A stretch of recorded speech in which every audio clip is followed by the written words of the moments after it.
M. Coletti, vous nous faites le plaisir d'une petite dégustation. On va aller faire une promenade dans la région du Prosecco avec donc votre vin, un premier vin. Tout à fait. C'est avec un Prosecco spumante extra dry de Doc Treviso. C'est ce que moi je retiens, on va dire, les classicismes dans le Prosecco. Donc c'est un Prosecco fait avec la méthode Charmat ou Martinotti. La méthode Charmat consiste dans la méthode en cuve close. Donc la deuxième fermentation est faite dans une cuve close, autoclave en italien. Et donc la prise de mousse est faite là, la deuxième fermentation. Et ensuite, il y aura une mise en bouteille sous pression. Donc pourquoi? Parce que le vin a toute sa pression dans la cuve, et donc si on veut que le vin il rentre dans la bouteille et qu'il garde ce bulle, il faut avoir dans la bouteille la même pression qu'il y a dans la cuve. Voilà.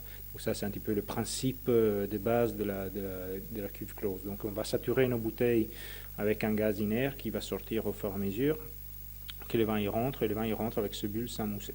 Voilà. Ça c'est la méthode qui représente maintenant à peu près le 99% de la production de Prosecco. Quand on parle de Prosecco, en général, on parle de méthode Charmat. Voilà, c'est une méthode qui est née aux alentours des années 20, inventée par le monsieur Martinotti, et a été rendue industrielle par monsieur Charmat. Donc finalement, c'est pas la personne qui a inventé la méthode qui garde le nom, c'est plutôt la personne qui l'a rendue publique au monde. Voilà, donc c'est monsieur Charmat. Et c'est une méthode qui permet de garder le vin vraiment sous les fruits, sous sa fraîcheur.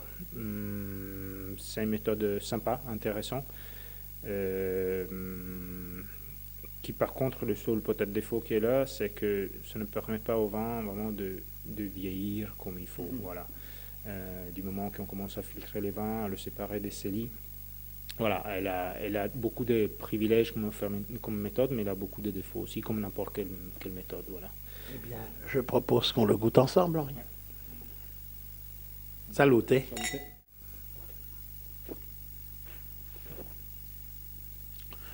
Il y a beaucoup de fraîcheur. Un vin qui est léger, qui est très sur le fruit, qui est tout à fait agréable. C'est un vin qui va convenir pour l'apéritif, pour nous mettre en bouche. Il y a un côté gourmand dans ce vin pour démarrer, un vin d'entrée. J'essaie de faire le spumante en extra dry, mais tendance brute. Donc nous sommes à peu près à 15 grammes par litre de sucre résiduel. Donc il faut savoir qu'avec l'extra dry, on peut monter jusqu'à 20 grammes par litre. J'aime pas faire les extra dry trop sucrés, j'aime bien un petit peu plus sec. Donc ça permet de pouvoir affronter déjà des petits antipastis sympas. C'est un problème, par exemple, moi je le vois très bien avec du jambon et melon. Ça peut être très, très chouette. Ou même avec des beignets aux fleurs d'acacia ou aux fleurs de courgettes, si on a le temps de ramasser les fleurs dans le bon moment. C'est très, très chouette. Et sinon, voilà, avec toute une série de petits fromages pas trop forts, ça peut marcher bien aussi. Voilà. Alors, nous continuons cette superbe dégustation. Et là, on arrive vraiment dans le vif du sujet, avec des vins du Prosecco beaucoup plus construits, qui sont plus pour des puristes. Via Larghe 01, qui s'appelle Vino Frizzante Rifermentazione in Bottiglia. Alors, monsieur, dites-nous. Là, siamo su un Prosecco. Ah, pardon. Là, c'est un Prosecco dans sa tradition, vraiment la côté très traditionnel du Prosecco. Donc c'est un Prosecco qui, la deuxième fermentation est faite en bouteille, mais sans le dégorgement. Donc le Prosecco reste toujours en contact avec ce lit jusqu'au moment du service dans le verre. C'est vraiment l'ancienne façon de faire le Prosecco, et c'est la plus authentique. C'est ce qui permet au Prosecco au moment de s'exprimer dans sa plus grande expression. Et aussi de vieillir vraiment très bien. C'est pour moi le vrai Prosecco. C'est un coupage entre 3 cépages. Glera 80%, c'est le cépage typique du Prosecco. Il y a un 10% de Pinot Gris et un 10% d'Incrocio Manzoni 6,013. Alors, Incrocio Manzoni, disons-le pour nos lecteurs, c'est un croisement entre le Riesling et le Pinot Blanc. Tout à fait. C'est un cépage qui a été créé dans mon école dans les années 50 par le professeur Manzoni. Il a créé à peu près 300 cépages Manzoni différents, mais il n'y en a que 3 qui sont sortis un petit peu de l'eau, notamment les Manzoni 6013 ou Manzoni Blanc, c'est le cépage dont on parle. Et ensuite, il y a les Manzoni 13025 ou Manzoni Muscat. Là, c'est Raboso pour Muscat d'Hambourg. Et ensuite, il y a les 2.15, qui alors c'est un cépage à Manzoni rouge léger, qui c'est un croisement entre Glera, Prosecco, et Cabernet Sauvignon. Voilà. Et c'est un cépage qui est né par erreur, parce qu'à la base, il voulait croiser Glera pour Sauvignon, et l'ouvrier, il s'est trompé, il a pris la fleur, le pollen de la fleur d'un Cabernet Sauvignon au lieu de prendre du Sauvignon. Et donc, ça a donné des grandes choses. Sympa. Non, les grands Incrocio Manzoni, c'est les 6013, donc les premiers, Riesling pour Pinot Blanc. C'est celui-ci. Ce qui a le 10% est dedans ici. Après, dans l'appellation, cette cépage n'est pas accepté pour le coupage du Prosecco. Donc c'est pour cela que je le déclasse avant des tables pétillants. Mais bon, pour moi, ça vaut... C'est un tout grand vin. Ah ouais, c'est un tout grand vin, un très grand cépage. Donc voilà, pas de problème pour déclasser. Si c'est ça que je dois faire, je le fais avec grand plaisir. Monsieur Coletti, maintenant on va passer à un grand moment, qui est le moment de la dégustation de votre vin haut de gamme, qui s'appelle Innominato. Alors je propose qu'on le déguste ensemble.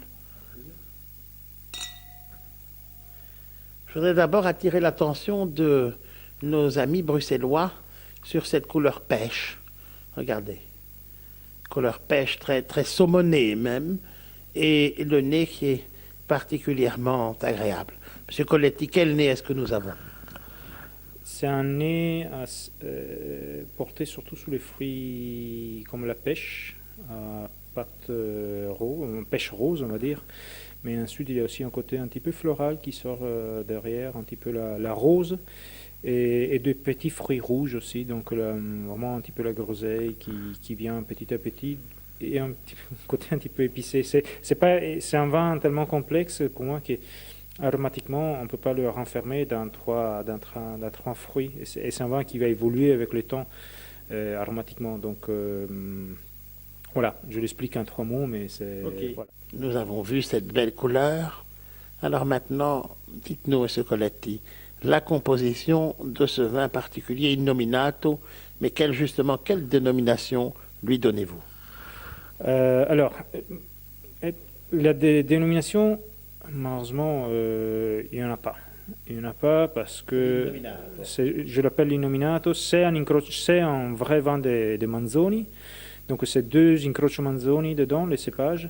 Deux cépages issus de croisement. Tout à fait.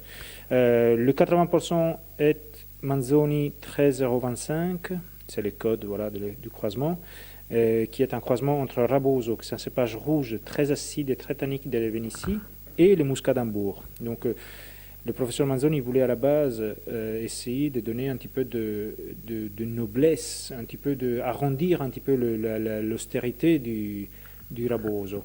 Voilà. Et ensuite, il y a un 20% de Manzoni blanc 6013, qui alors c'est Riesling pour Pinot Blanc. Voilà. On le goûte. Ouais. Regardez.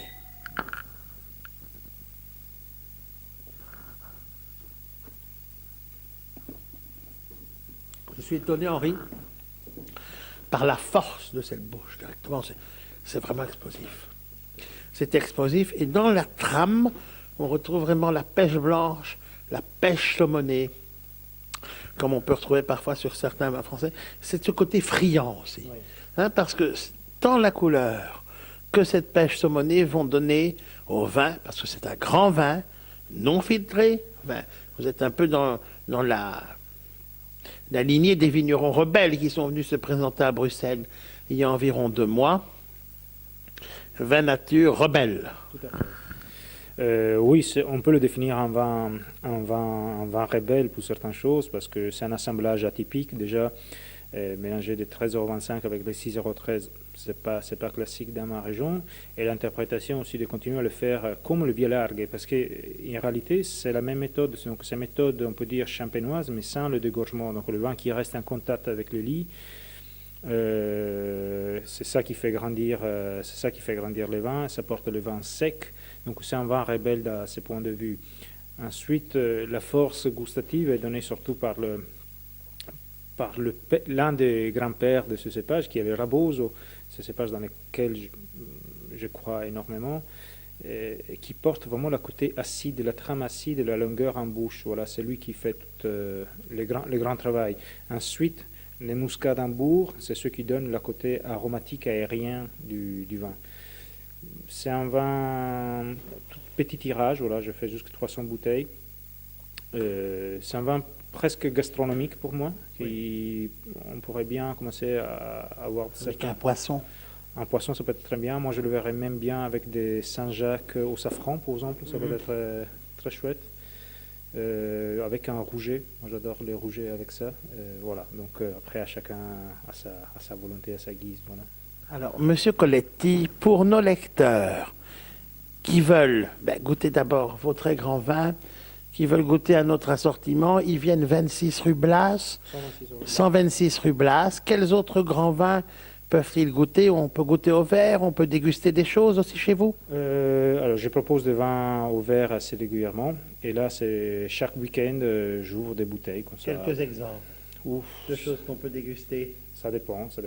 Notamment des Italiens. Il y a des bons Verdicchio, il y a des très bons Primitivo. J'ouvre de temps en temps vraiment des jolis Côtes du Rhône ou quelques Bourgognes de temps en temps. Ça dépend vraiment de ce que j'ai envie d'ouvrir. Ça dépend vraiment de ma volonté. Il n'y a pas une carte de vin au verre. C'est juste moi, en fonction de ce que j'ai envie d'ouvrir, j'ouvre et c'est tout. Voilà. Et bien sûr, en fonction de votre expérience, de vos goûts et de votre sensibilité. Et ensuite, voilà, j'organise assez régulièrement des cours d'œnologie. Alors là, on a moyen de déguster aussi des choses assez particulières. Voilà.